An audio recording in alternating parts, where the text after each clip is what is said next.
Bill Gates, co-founder of Microsoft. Mark Zuckerberg, founder of Facebook. Gautam Adani, founder of the Adani Group. Richard Branson, co-founder of Virgin Group. Do you know what's common among all of them? You might be thinking, yes, they're some of the richest people in the world, dominating the present-day world. Take Richard Branson, for example. He became the first person to reach space in his very own spacecraft. But there's one more thing common among them. All these individuals successfully avoided falling into a trap that today, most people proudly walk into themselves. This trap changes the perception of reality to such an extent that amidst the chaos of endless information, no one can arrive at a sensible conclusion. People are forced to think, I don't care what I have to do, I must keep moving. I'll do something, whatever it takes. Parents feel the need to push their children into systems that fail to recognize their unique gifts and abilities, just because they don't fit into the mold of the conveyor belt system. In the US alone, there are more than 500,000 people who don't send their kids to school. Ironically, many of them are teachers themselves because they know how broken the system is. On the other hand, there's you. Perhaps you're studying in college right now, spending your time completing assignments,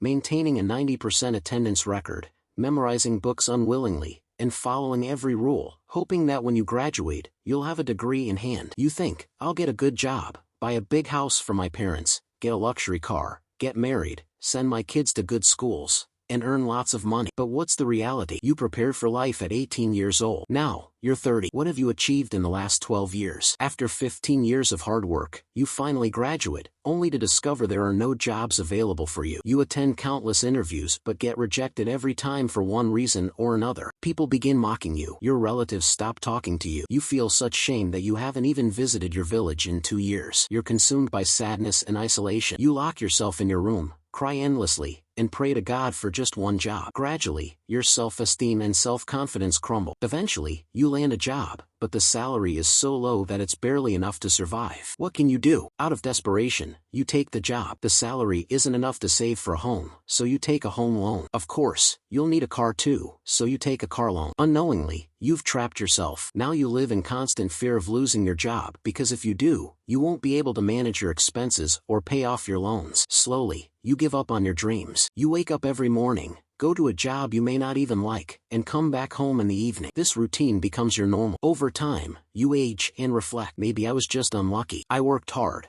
but I couldn't achieve much in life. But the truth is far more sinister. The education system you blindly followed was never designed to make you successful.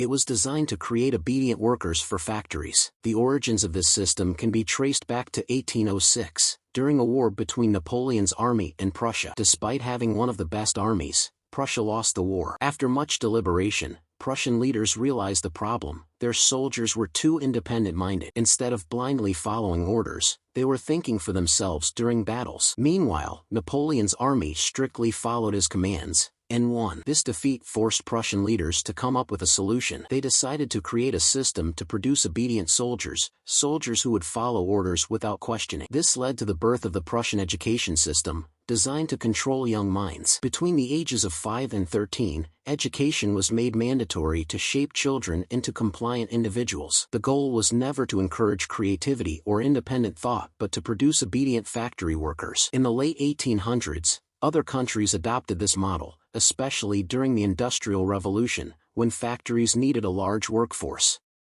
Small-scale farmers and business owners were forced to send their children to these schools, where they were brainwashed into believing that working in factories was their only path to earning money. By the 1830s, the British implemented a similar system in India through Lord Macaulay's English Education Act of 1835.